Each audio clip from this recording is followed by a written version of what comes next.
My father was born in a small village, tucked away in the mountains and trees of southern India, an environment very different than the one we live in. He was born into hardships and rose through struggle. At the age of 10, his father passed away. At 19, my father and 3 of his siblings made their way out of India, where opportunity was limited, and found their way here, the melting pot. However, getting out was only half the battle. The other half had just begun. There are certain things about coming from India to America that my father will never forget. Like, to this day, he can tell you the exact Walgreens in inner city Chicago where he bought his first Snickers bar from, the first time he ever had chocolate. Or how he had no idea what pizza was.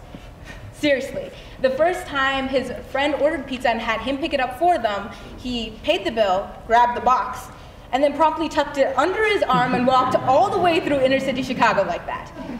Not only culturally was my father building from the ground up, but work-wise as well.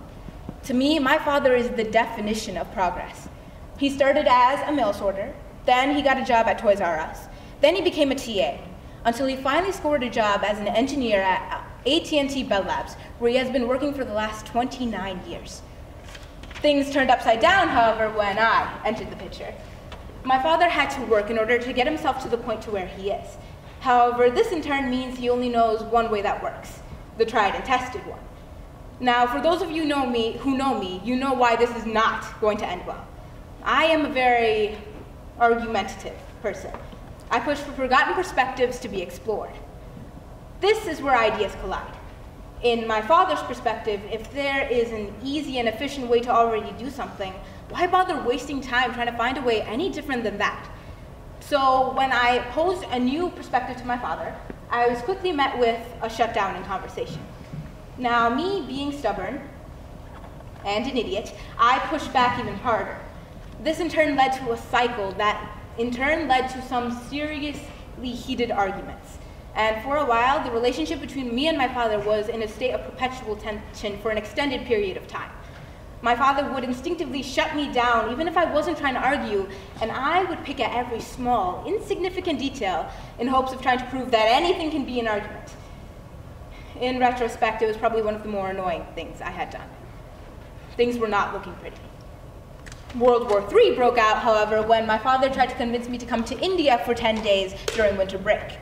After a lot of screaming, arguing, and overly dramatic tears, we were at O'Hare. 20 hours later, we found ourselves in India, and I thought I was in for a long 10 days. Fortunately, I was wrong. I felt a spark rekindle in me. I saw beautiful and unique, yet heartbreaking things that opened my eyes to my father's perspective. There was one event in particular that really stood out as a message. Halfway through our trip, we took some time to visit my father's old teacher. The elderly man had taught my father history and English, and the entire village history and English over the span of 35 years. The amount of intelligence and experience this elderly man had was immense. Walking into his house, I expected to find a prideful, wise old man ready to enlighten me. What I found, however, was very different. A grandfatherly figure, humble, smiling, eyes shining. When I said hello and asked him how he was doing, I got the response of a hand on the throat. At this point, I learned he suffered from a stroke. He can't talk anymore. Instantly, everything was flipped on its head. All the information I had expected to gain had been locked away inside the mind of a man who had lost his ability to speak. The entire time we were there, we had a conversation. Clearly, it wasn't a conventional conversation, but rather a conversation through eyes. Oftentimes, the man would find me staring at him, me still trying to process his situation. He would furrow his eyebrows. What's wrong? I'd shake my head, nothing, I'm fine. He'd raise his eyebrow. Really, I don't believe you. I'd purse my lips and tilt my head sideways. I'm so sorry. The response I got wasn't even an action. Rather, it was the smile on his face and the light in his eyes. Really? Don't be, it said. If I'm not sad about it, you shouldn't be either. Oftentimes in our conversation, we found ourselves just giggling at each other. However, the giggles would wear off as soon as the elderly man tried to speak. Now, the man hadn't gone mute to the point where he couldn't make sound. He could make sound, but that was the thing. That's all it was. The words the elderly man wanted to communicate would never be known. Only his eagerness and desperation to connect with other people.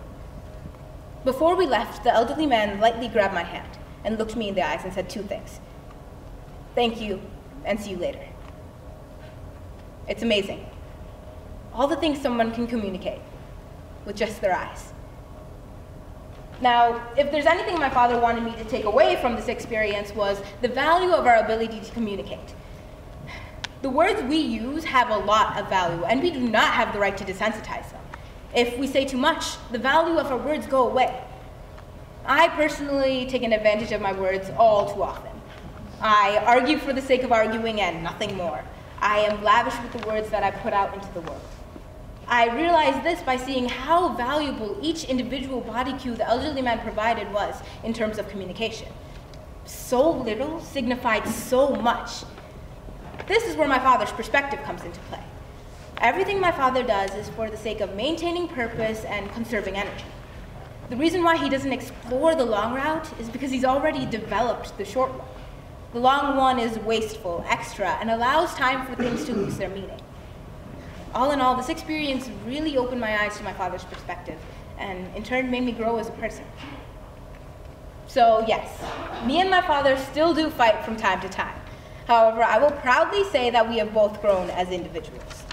I have learned that understanding the opposing side isn't always necessarily a matter of life or death, and my father has become willing to compromise and understand the perspective from which I am coming from. And at the end of the day, no matter what the situation is, he's still my father. I still love him, and we can always find our way back to peace.